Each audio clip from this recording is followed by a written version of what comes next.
about the legs, the bottom bit obviously, the legs. We made kind of smelly soap for them, which really doesn't come across too well, does it? Like, I think they smell, but I might take back the ribbing at the bottom. Where is this? Makes me angry. Well, it doesn't make me angry, but it doesn't relax me, shall we say. Got those spooky little faces.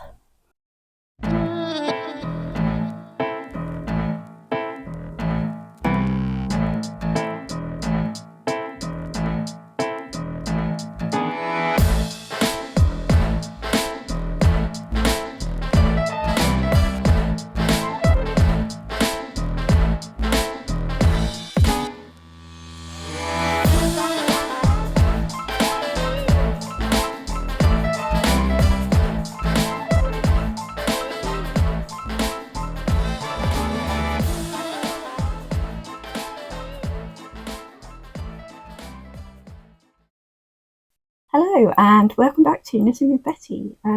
You've joined me, I'm Betty by the way, you have joined me on what is possibly one of the hottest days of the year. So if I'm a bit shiny and a bit sort of frazzled, that's why, because it's still quite warm. So I'm recording this quite early in the day, early for me, so it's 11 o'clock in the morning. Usually I record in the evenings, but it's just so hot at the moment that sort of 4 or 5 o'clock in the evening it would be like 30-degree heat, and I don't function under that sort of heat. So I am doing it early today to try and get it out of the way so that I can update you but not be too sort of hot and sweaty, hopefully. But yes, as I've explained about the UK before, we are not used to heat like this. Yesterday I took a picture of my thermometer by the back door and it got to 30 degrees and I was not happy. I was melting. So that's part outside my back door. That does, it's like a little sun trap there. It's got like a terraced patio part, so it does reflect the heat and it does get a lot hotter in that area. So I think it was more like an overall 28-29 degrees Celsius, but yeah, not pleasant. So I have been avoiding going outside at all possible. We've had all of the windows and curtains closed in the house to try and keep the heat out, and we've been walking our dogs. We take them up the road in the car to this sort of more shaded area where the woods are, because it's just too hot for them, bless them. And yeah, basically I've just been moaning about the heat the whole time. So, and I haven't been doing much knitting because of it, because when it's that hot I just can't, like, I just look at the wool and it's just too warm. So I've finished a couple, well yeah, 2 crochet projects. I've got some finished objects to show you for that, and I have cast on a new autumn project, so or fall for you Americans. But that's about it really. I've not given up, but I'm not enjoying the maybe Lilly tank that I'm knitting, because the bobbles are driving me nuts. I think I showed you, this is Wee Willy Wonky. Get you up there.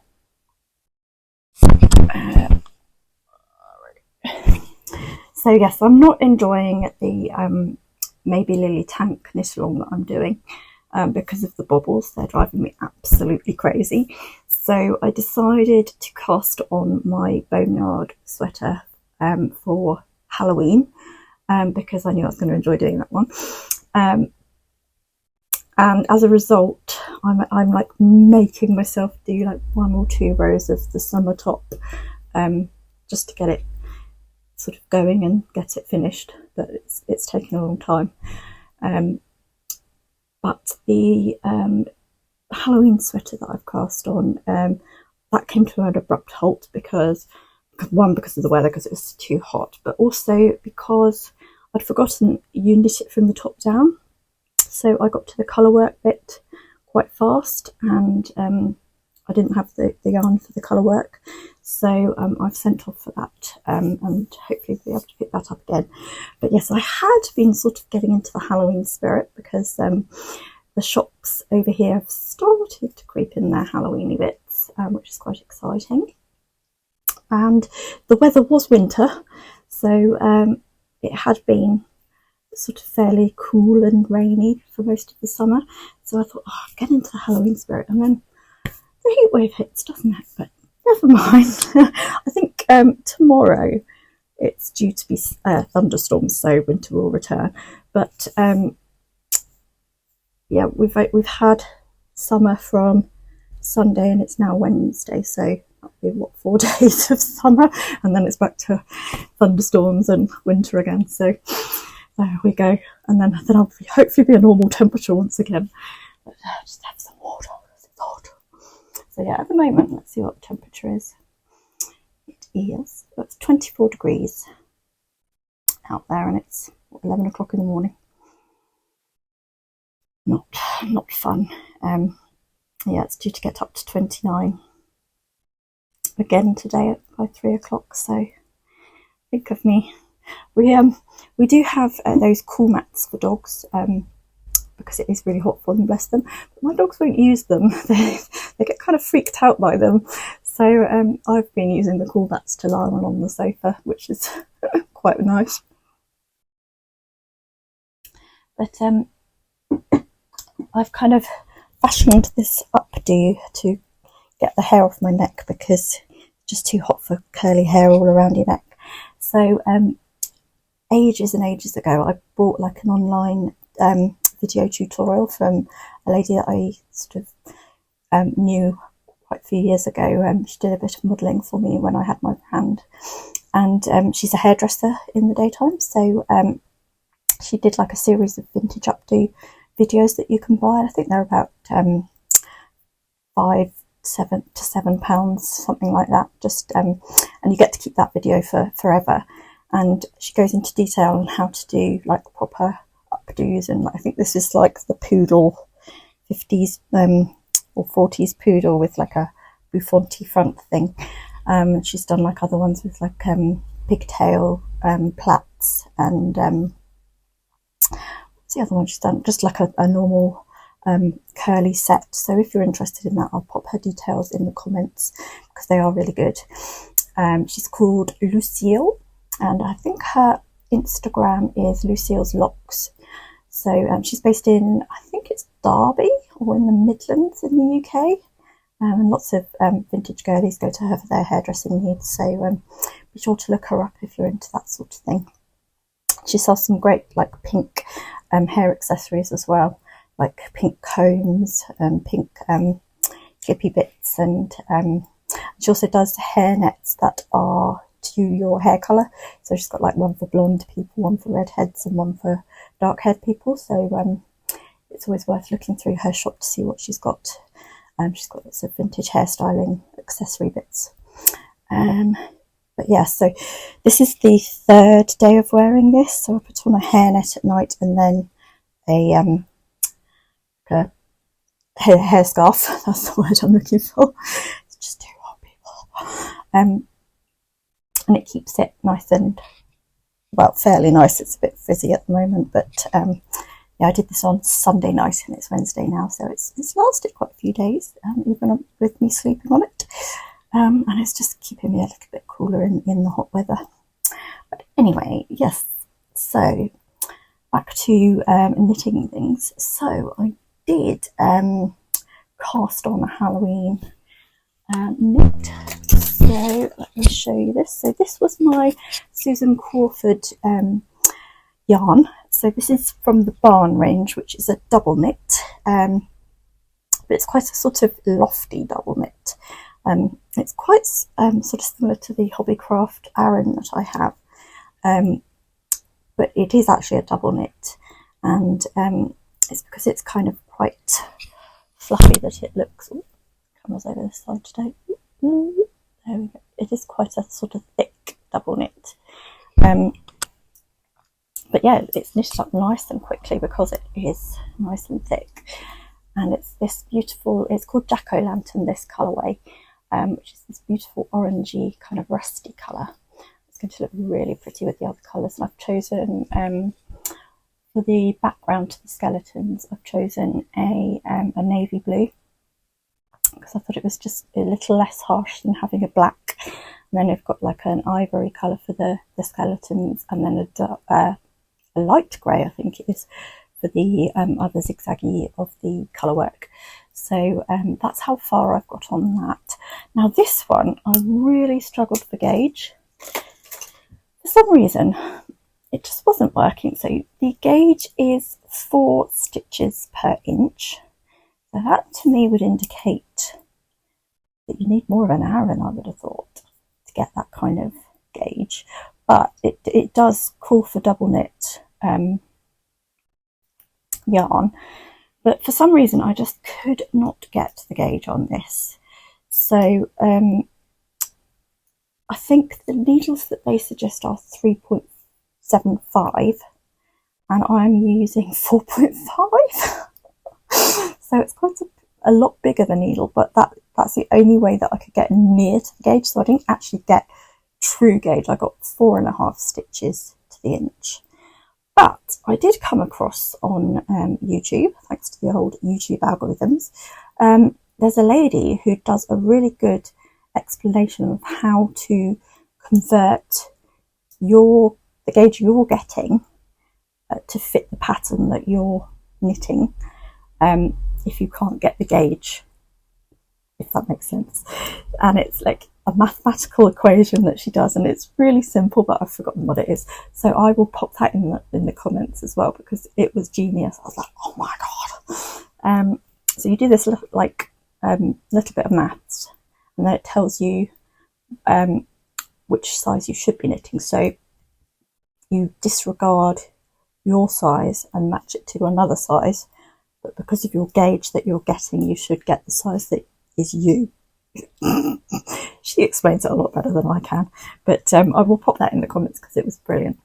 But yeah, so this is as far as I've got. So I've just done the short row at the back neck, and the ribbing obviously, and then I have to join on the other colour, so that's as far as I've got for that. So that's my Halloweeny one. And talking of Halloween, I've got some wonderful cushions that I got from TK Maxx. So TK Maxx is the store of crap you never knew you needed. But look at these gorgeous cushions. I don't know if you can pick up the sparkliness of this, but these are gorgeous. They're heavily, heavily beaded, which I just think is so beautiful. Look at this. My little poison bottle, and the other cushion, because I've got 3 of them, is this Ouija board planchette, which I thought was cute. And then to make the trio, a little spooky cat, little cat skeleton. So they're on my bed at the moment, because I'm sort of willing in Halloweenness. Because yes, it does start in July, mid-July. Yeah, yes we are. So that's my spooky stuff. But back to some more summery stuff. So last Saturday, which was our day of winter, I went to a crochet class with my friend Millie, who is a crochet teacher and a knitting teacher, and she designed a crochet shopping bag. So in the past I've tried, I crocheted this shopping bag from a vintage pattern, and this has been so useful because they scrunch up really small, so I can fit this in my handbag. There we go. So you can fit it in a handbag, no problem, or it's just easy to carry around because it's soft, and just chuck it in the car. And this has been so useful, and it's really capacious, so you don't think you're going to get that much in, but it stretches. So that's with a phone in, it's like become twice the size, so you can get a lot in these little shopping bags. But I think I did this in 4-ply, and I remember it took me absolutely ages, and I vowed never again. And my teacher Millie was like, well, they don't take ages at all, they're really quick to do. So it's nice to have this vintage one, but I think it must have been 4-ply for it to have taken so long. So I was interested to see like what the difference was between a modern and a vintage one. So it's a slightly different shape. I did two-tone because my teacher had done a two-tone one and I loved it so much. I was like, oh, I've got to have a two-tone one. So this is more of a sort of circular tube, I guess you could call it. And you start with a magic circle or magic loop at the bottom, and then you just sort of work your way around, increasing, and then once you've got to a certain width, you just keep going up, and then you do the straps. So it's like a little top, but without the legs, the bottom bit, obviously, the legs. So yeah, it was a really simple, and this is much quicker, and this was done with a double knit. So again, that's going to make it much quicker than a 4-ply or a fingering weight that the vintage patterns so love. And it's in 100% cotton. This one, I have no idea what I made it from. I think it was an acrylic one, to be honest. Just what I had lying around. I don't think I particularly took notice to which kind of yarn I used. But the brilliant thing about cotton is that if it gets dirty, you can just pop it in the wash, no problem. And I was a little bit worried about using cotton because I've used cotton yarns in the past and I've not really enjoyed them. Like I've made for people for Christmas last year, I made like face cloths with 100% cotton, and because they're face cloths, it doesn't matter that the yarn is slightly rough because you need that kind of exfoliation quality to it. But I've always shied away from cotton for like things like summer tops because I've only ever found like quite rough kind of cotton that it almost feels like string, like you're knitting or crocheting with string.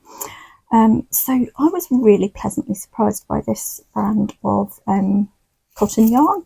So this is from Paint Box Yarns, and it is their cotton double knit, and it is from Bulgaria, the yarn, and that matters because I was talking to someone else who like makes their own yarns, and they said they get their cotton from Bulgaria. So I thought, maybe that's where the good stuff comes from. So Bulgarian cotton is the way forward. But my teacher was explaining that the reason this is so nice is, I don't know if this will show up on the camera, but the twist in the yarn is quite twisty. It's quite twisty. So it's a lot smoother and a lot shinier and a lot softer. So a lot of the other cottons, when you use them, they tend to like fray almost quite a bit, or just sort of get caught on things. But this is really nice and smooth and soft. So I would be tempted to make like this top out of this because it's so soft. And so I immediately went home and researched this company. Ooh, can't see it. Hang on, can you see that? Paint Box Yarns. And I think you can only currently get this online from one place, but there is like a link from their website, and I'll pop it in the comments anyway. But they have a really good selection of colours as well. Some of them are out of stock, so you might have to wait for them to come back in stock. So I think they've got like a email me when this is available type system. But it is a really gorgeous yarn. So if you're looking for a cotton yarn to do anything, I recommend this one. It's really, really nice. So yeah, that's my nice shopping bag. I'll show you how stretched this one is. Put some heavy things in there. Candle in. So it grows and grows when you put stuff in it. So you can get quite a lot in your shopping bag. But yeah, guess what people are getting for Christmas this year? Not face cloths, but shopping bags. But yeah, I'll do a post actually near Christmas on knitted or crocheted gifts for people, because last year I made all of my gifts for people. I didn't buy anything. Might have done for my parents, but like for my friends, I made face cloths, and then I made a little like a wash bag for the cloths to go in, and then got the nice smelly soap for them. And we have like an independent market every month in my local town, so I got nice like locally made kind of smelly soap for them, which really doesn't come across too well, does it? Like, I think they smell, but it was a handmade, thoughtful gift, people. So anyway, that was the crochet bag that I did. So if you want that pattern, I think my teacher sells it on Ravelry. She's known as the Slipped Stitch, but I will pop her details in the comments. But she does actually do online teaching, so if you aren't in the area, if you're not in Dorset or Somerset in the UK, or if you are indeed abroad and you need a crochet or a knitting teacher, she does like online Zoom kind of teachings if you want that. So she's very reasonably priced and she's very good at what she does. So there's a little plug for her. But, yes, so I'm actually wearing one of the tops that I had finished last time. I think I'd finished this by, which is the Strawberry Fields top, and that would be really nice in that cotton yarn. So I might have to make this one again in cotton as well. But this is my little top. So and it's been so useful in this heat wave, because I wore this on dog walk on Monday, one of those days, and it did keep me quite nice and cool. Actually, I wasn't as hot as I thought I was going to be on the dog walk. So there you go. Silk yarn does keep you cooler. But anyway, moving on. So my other finished object is another crochet item, and this was my Lost Souls shawl. So this is going to be a nightmare to show you because it's big. So this I had to get more yarn for, and more yarn, because I'd forgotten that. Sorry about the microphone. I'd forgotten that that crochet takes like 30% more yarn. So instead of it being a one skein shawl, it was, I think I bought 3 in the end, and I only have this much left. So I thought I was going to have loads and loads left, and I'd be able to make tassels to go around it, but I don't think this is going to make too many tassels. Like, I might have a little go at making a few, see how many it makes, but maybe one in each corner. But yeah, I absolutely love it. So if you look up close, it's got those spooky little faces. Oh, I haven't woven my ends in yet. So can you see them? Aren't they gorgeous? So, but anyway, it's just a nice little shawl, isn't it? And it'd be nice, sort of sometimes in the summer the evenings can get quite cool, so it's a nice little shoulder wrap, and it's got the gorgeous kind of marled detail from the yarn. So you've got sort of the purples and the silvery kind of colours, and then through to blacks and little specks of black. That this was from Skein Hawk Yarns that I did an interview with, and yeah, I'm really pleased with this. So I will be popping that near the sofas to be able to grab on chilly summers or autumn evenings. So that's that one done, and that took quite some time, because when you're doing like the first few repeats of the skull at the bottom here, it goes really, really quickly, but then obviously it gets bigger and bigger and bigger. So by the end of it, it was taking me like an hour just to get one row across of crochet stitches. So it took quite a long time towards the end to actually complete. But now it is completed. I think it's absolutely fantastic, and it's such a clever little design with these little like teardrop almost kind of, or raindrop with a pointy bit at the top as well. What is that shape called? Ellipse? I don't know. But I just think it's really beautiful.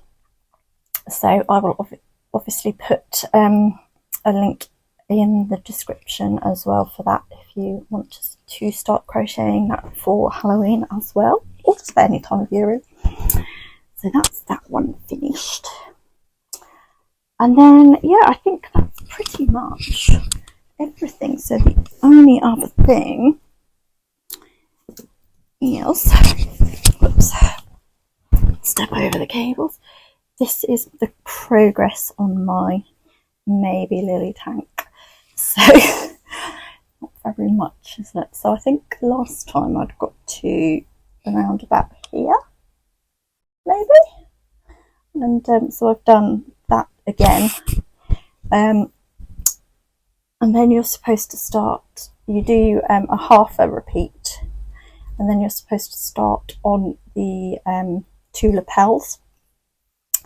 But I think I might make mine a little bit longer because this one was supposed to sort of stretch when you block it, but it's quite short. So this one I might take back the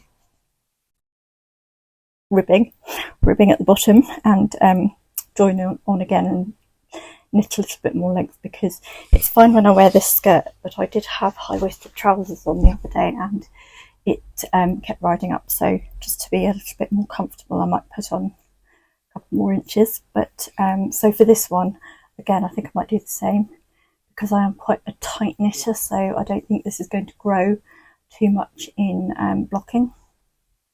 So that's just something to bear in mind if you want something a little bit longer than these tops are designed, because I think they are designed for like high-waisted shorts or trousers or skirts or whatever. But yeah, I love the design of it. That's not my problem. It's these bloody bobbles that are the problem. They are so frustrating to do, and I think I must be quite sort of cat-handed. But so I'm making myself do like 2, 3, 4 rows every day before I can do the fun knitting. And the fun knitting is more of a de-stressor, because it's like quite easy to do, whereas this makes me angry. Well, it doesn't make me angry, but it doesn't relax me, shall we say. Yeah, this is going to take a while. I don't think it's going to be ready for this summer, to be honest with you. I mean, sometimes we have nice weather in September, so I might have it done by then, but who knows. I'm ready for next summer at least, or if I go, I don't think I'm going on holiday anywhere. Maybe if I do book somewhere away in the sun, then it'll be ready for that. But for some winter sun, but that's coming along, but slowly. And I love this yarn. I love this colour. It's just so pretty. But yeah, I think that's pretty much it. Because I haven't been doing much knitting, there's not much to show. And because I ran out of yarn, I can't do any more of that until it comes. So yeah, I'm definitely not knitting today. It's far too hot for that. I'm just going to, I think, melt on the sofa. That's, I think, my strategy when it's hot, and complain about it. So yeah, that's everything for today. I'm not going to do tea time because, again, it's too hot and I need to get out of this room because it's south facing and I am hot. But I hope you have a lovely summer doing, or wherever you are, if you have good weather. I hope you get lots of knitting done. I'd love to know what you're knitting.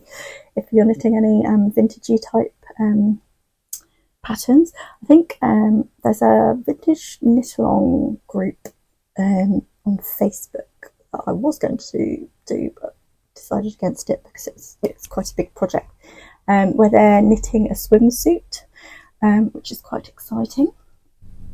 And it's a Susan Crawford vintage bathing suit, which is quite a cute design. So if anyone's on that, let me know. I'd love to see your progress. And if you liked this, then give it a like and a share, whichever corner they're in. And if you want to hear more, then hit the subscribe button and make sure you hit the bell as well, because then it will tell you when my latest video is out. But if you do want to watch any more videos, like I mentioned, I did an interview with Skein Hawk Yarns, but also my latest interview is the queen of vintage knitting, that is Susan Crawford. So if you'd like to see that, I will pop up a thing for you. But if not, then I will see you soon, and I hope you have a lovely couple of weeks.